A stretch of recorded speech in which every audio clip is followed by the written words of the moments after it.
AIMIM chief Asaduddin Owaisi ने आज press conference कर कांग्रेस की हार पर चुटकी ली। ओवैसी ने कहा कि ये कांग्रेस के लिए सोचने की बात है।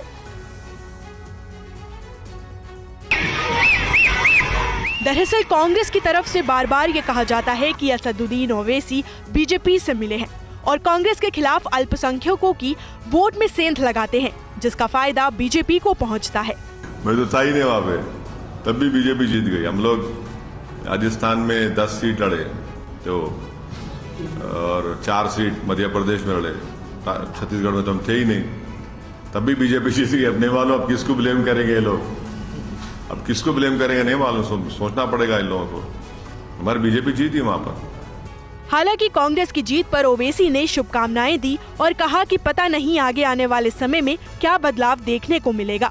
A new government headed by Congress party will be formed over here. We don't know what changes will happen, but this is the decision made by the people of Telangana, which one will have to accept it. And we respect them, and we have offered our best wishes to the new incoming government. LJPR के सांसद चिराग पासवान ने India गठबंधन की हार के बाद नीतीश कुमार पर निशाना साधा। 5 में से 4 राज्यों में कांग्रेस और इंडिया गठबंधन की हार के लिए नीतीश कुमार को जिम्मेदार ठहराया। 3 राज्यों में बीजेपी की जीत हुई। इस जीत से बीजेपी गदगद है, कार्यकर्ता जश्न मना रहे हैं। साथ ही लोक जनशक्ति पार्टी के सांसद चिराग पासवान भी खुश हैं। पीएम मोदी के नेतृत्व की तारीफ कर रहे हैं। साथ ही चिराग पासवान ने 2024 में एनडीए की अब तक की सबसे बड़ी जीत की भविष्यवाणी की। जिस तरीके से उन्होंने अनुसूचित जाति वर्ग से आने वाले नेताओं का अपमान करने का काम किया, इस समाज का उन्होंने अपमान करने का काम किया, ये कारण बना है विपक्ष की हार का। और यकीनन मौजूदा प्रधानमंत्री जी के जिस तरीके से उनकी नीतियां रही हैं, जन कल्याण की योजनाएं रही हैं, उसका लाभ जरूर हमारे गठबंधन को मिला है। चिराग पासवान ने नीतीश कुमार पर भी निशाना साधा। इंडिया गठबंधन की हार के लिए नीतीश कुमार को जिम्मेदार ठहराया। किसी भी अलायंस के लिए एक नेता जो उस पूरे अलायंस को डुबा सकता है, उनका नाम मुख्यमंत्री नीतीश कुमार है। अगर नुकसान हुआ है इंडिया अलायंस को, तो वो कहीं ना कहीं मुख्यमंत्री नीतीश कुमार जी की वजह से ही हुआ है और उनके बयानों की वजह से ही हुआ है। 4 राज्यों के नतीजों को बीएसपी प्रमुख मायावती ने विचित्र बताया है। उन्होंने कहा कि बीजेपी की बम्पर जीत ने अब नए सिरे से सोचने पर मजबूर कर दिया है।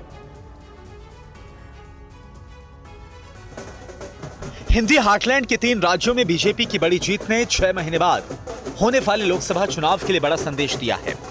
इन नतीजों से विपक्षी पार्टियों की बेचैनी बढ़ गई है।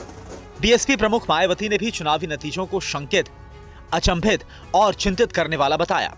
उन्होंने सोशल मीडिया पर पोस्ट करते हुए कहा कि एक तरफा परिणाम गले के नीचे उतर पाना मुश्किल। मायावती ने सोशल मीडिया पर लिखा कि देश के 4 राज्यों में हुए विधानसभा चुनाव के आए नतीजे एक पार्टी के पक्ष में एक तरफा होने से सभी लोगों का शंकित, अचंभित और चिंतित होना स्वाभाविक, क्योंकि चुनाव के पूरे माहौल को देखते हुए ऐसा विचित्र परिणाम लोगों के गले के नीचे उतर पाना बहुत मुश्किल है। बीएसपी सुप्रीमो ने कहा कि पूरे चुनाव के दौरान माहौल एकदम अलग और कांटे के संघर्ष जैसा दिलचस्प दिखाई दिया, लेकिन चुनाव नतीजे उससे उलट पूरी तरह से एक तरफा आए हैं। ऐसे में रहस्य जैसा मामला है जिस पर गंभीर चिंतन और उसका समाधान जरूरी है। लोगों की नब्ज पहचानने में भयंकर भूल चूक चुनावी चर्चा का नया विषय है।